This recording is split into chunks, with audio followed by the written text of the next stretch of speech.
Hi, and welcome to Creating Cadence, a podcast for life and work in motion. I'm your host, Mich Bondesio, a writer, coach, consultant, and the founder of Growth Sessions.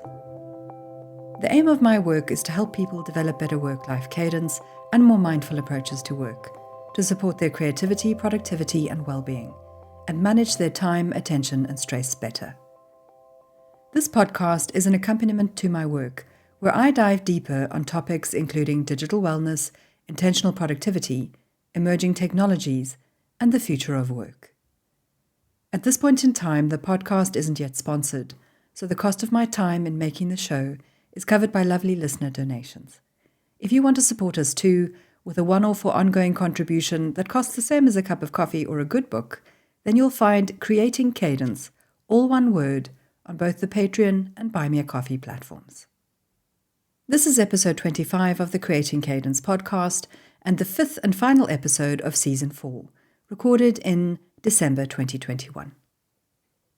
This season's episodes have been about exploring the new frontiers of Web 3.0 and the Metaverse, the converging technologies which enable them to exist, and the impact they might have on how we live and work. In the last episode, I looked specifically at well-being, considering what might help and hinder us as we engage with these new technologies. In this episode, I'm mulling over the creative, productive, and business aspects of using these converging technologies, including considering the opportunities for problem solving that they might provide. As mentioned in past episodes, some of this is speculative, as we don't have sufficient data yet. However, a number of resources have informed the compilation and curation of this episode. Those resources are shared in the episode transcript, but you need to be signed up to the free Cadence Life and Work in Motion newsletter to access them. You can subscribe at growthsessions.co/cadence. So if you're ready, let's dive in.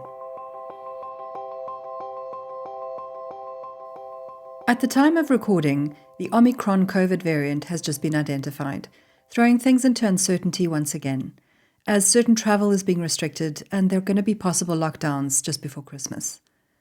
It's a reminder that we're not out of the woods yet, and that remote working and collaboration online are going to remain mainstays of how we live and work for this next bit at least, and probably for a lot longer. So let's look at the creativity element of our future working online. What seems to be a hot topic at the moment is that we'll get to play roles and reinvent ourselves online, to personalize our presence in relatable and relevant ways in different contexts. There's definitely a creative element to that, and I spoke a bit more about avatars in the podcast about Wellbeing and the Metaverse, which is episode 24. But the Metaverse and Web3 are also gateways to new technologies that will support new ways to design, create, make, manufacture, and innovate for both digital products and physical products, as well as services. There are also environments that encourage creative collaboration.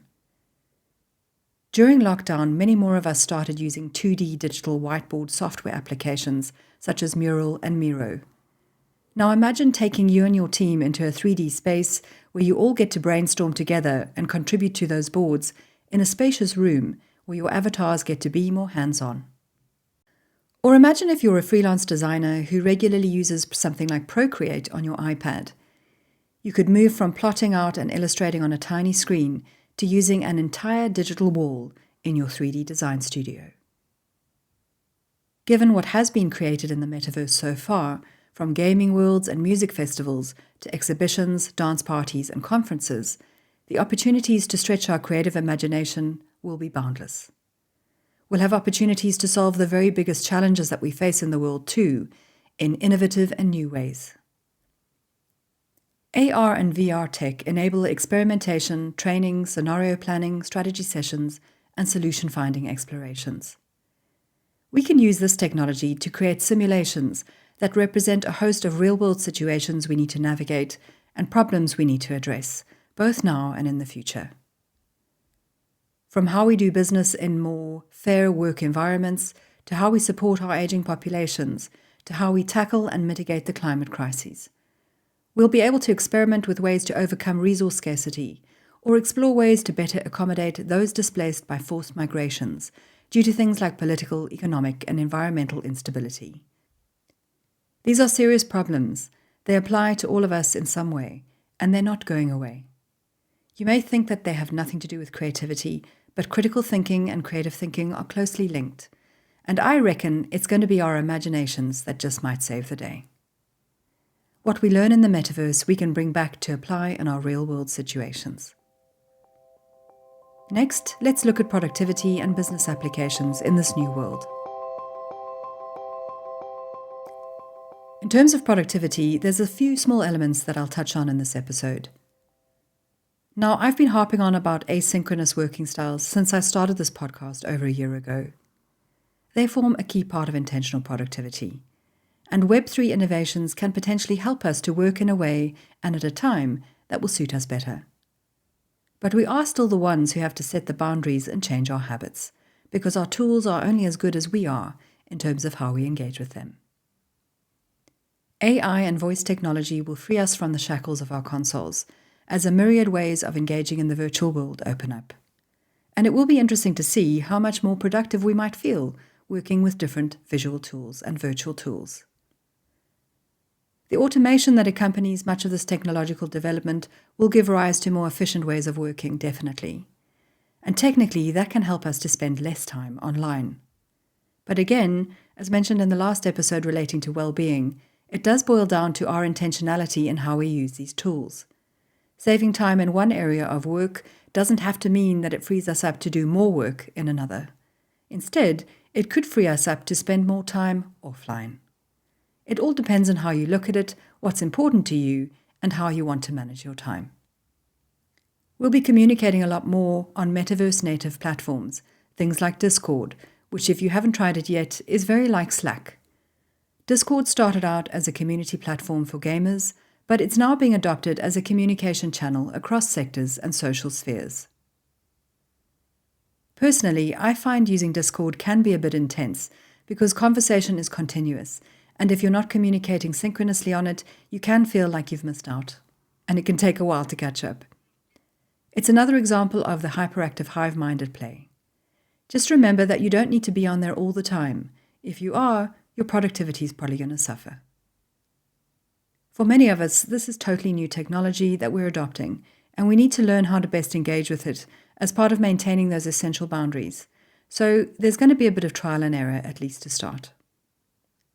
DAO-focused companies like Wonderverse are delving into project management and productivity.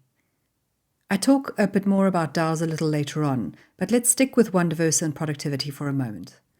According to the Wonder Manifesto, and I quote, their mission is to build a community-led platform that fosters collaboration and goal completion, while letting users own equity in the universe they help to construct. That might sound a bit confusing, but essentially, the platform is going to be offering things that encompass task and team management, project templates, collaboration features, and decentralized governance structures. I'm sure that more of these types of organizations and software applications are going to pop up. It's my thinking that existing traditional productivity-focused software will need to follow suit, in some way at least, so that they can stay relevant. Now let's look at business opportunities with Web3 and the Metaverse. There's a lot of exciting new business formats and structures coming to the fore. And although some of them are already in operation, we're still figuring out how this is all going to work in the long run.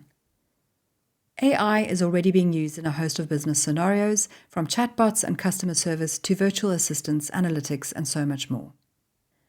AR and VR are going to assist companies with training, recruiting, and onboarding processes. Smart contracts, document storage, and transactions stored on the blockchain will reduce risk, improve data capture, and increase privacy. And with meetings, conferences, and events moving into 3D spaces, there's a rise in demand for skills connected to digital events, production, and broadcasting to help organizations of all shapes and sizes deliver in those spaces. But Web3 lends itself to supporting knowledge workers in any field. And the great resignation that's occurring with people leaving traditional employment is causing large-scale organizations to unbundle, to change their structure, and to engage with their teams and hires in a different way. This means that the gig economy is growing. In an article in Hacker Noon about how to get paid in the Metaverse, the authors, known collectively as Verse Tech Metaverse, succinctly define the mechanics of this new independent creator ecosystem by saying the following, and I quote, "As an entrepreneurial creator, the essential metaverse requirements for your needs are virtual worlds with economies bridged to the real world, and the ability to establish ownership and exchange of content within those worlds." Now, DAOs, also known as decentralized autonomous organizations, are providing freelancers and gig workers with the support that they need to specialize in their services and competitively run a company of one online. Or it can help them to collaborate with others in a decentralized manner too. The premise behind DAOs is to create value and organize people in a structure that enables those people, which are the community members and stakeholders, to own a portion of the business entity, to have access to the same tools, and to work in an equitable environment which supports diversity. It's a flat structure where everyone has a chance to be and do what they want. To quote from a recent blog and newsletter for Bankless DAO, they said the following, and I quote, "We have a real opportunity here to find the human coordination solutions we've been seeking ever since humans first started walking upright. These solutions aren't just elegantly built atop code, they're our first real shot at a universally equitable work environment." So Brain Trust is another example of a DAO, and I've mentioned them before. They're a freelance network creating an ecosystem for better collaboration, both amongst freelancers and their clients. And included in the mix is tokenization within the ecosystem. This is quite common with DAOs, and the aim of it is to create income-earning opportunities for other services rendered that support the network too. You can create, use, or join a DAO for investing purposes, for making new products, for running a business, for socializing, for creating a business entity, or even for setting up a sports club or a civic membership. The use cases for DAOs are so varied, and the boundaries of what's possible with them aren't yet set. Even if your company doesn't lend itself to a DAO structure, now or ever, if you engage with contractors, suppliers, or freelancers, then the chances of them being part of a DAO in the not-too-distant future are very high. So it's worth your while understanding what they are and how they work, because at some point you'll be doing business with them or through them. Check out the resources linked to this episode if you want to dive deeper on DAOs. Now, I know these radical shifts in the landscapes of our work and lives can seem a bit scary. Certain jobs will be lost. Retraining will be required. Traditional working styles and business models are going to be disrupted big time. At the moment, it feels a bit like we're in the Wild West. There are few rules. Things are moving so fast, bullets are speeding and arrows are flying, and it can feel hard to keep up at times. But please don't panic, there is time. At some point, not too far away, things are going to start settling down. And these new ways of producing, making, earning, engaging, connecting, buying, selling, contracting, and interacting will become more naturally embedded in our day-to-day. Aside from cryptocurrency, elements such as tokens, creator coins, and NFTs, or non-fungible tokens, are going to become a common way that we transact online. We're going to reach a point beyond the novelty of producing pixelated avatars or dodgy-looking JPEGs just for the sake of making a fast crypto. Beyond being an opportunity to build an online library of collectibles, rare art, or miscellaneous digital pop culture, alongside creator coins, NFTs will also be a form of leverage, access, and engagement. We can mint them, we can use them like merchandise or tickets, they can activate a discount on the sale of something else, or they can be used as an entry or authorization for access to maybe an exclusive community or an event. I'm sure they'll also have plenty of other future uses that we haven't even thought about yet. One example of how NFTs can be used in generating revenue in a creative business is in the publishing industry. There's a newly launched book-specific NFT platform called Creatopia. It was developed by the founders of Bookwire, which is a long-standing digital publishing provider. The intention behind the new platform is to help authors and publishers to earn royalties on the resale of digital originals. In this case, these digital originals are connected to books. But with NFTs, your latest music album, your video series, your special lines of code, a newly designed typeface, or any other creative output, whether digital or not, could be licensed as a digital original, thereby securing future income for you. If you're a maker and creator looking to do business online, then this is worth paying attention to. And if you're a writer, I recommend listening to a conversation between Joanna Penn and the Creatopia founders on the Creative Penn podcast. This interview took place shortly before they launched their new NFT platform. You can find the link to that in the transcript for this episode. As someone who considers herself to be a creative thinker and who works with creatives, what I find most exciting is that these new technologies are opening up so many new and creative ways to make a living online. We need to be open-minded to the endless possibilities that lie ahead. We need to be willing to let go of what was for what may be. And we also need to be more intentional about how we're going to implement these tools into our lives and to our workdays. To make good decisions about our future health, productivity, creativity, and business, we need to learn about and understand what we're dealing with. This season of the podcast just scratches the surface, and there's so much more to explore. So I'll be coming back to these topics in some of my future episodes. I hope you'll continue to join me on this journey of discovery. If you have thoughts about this episode or a question relating to the topics I cover on the podcast, then I'd love to hear from you. You can write to hello@creatingcadence.co.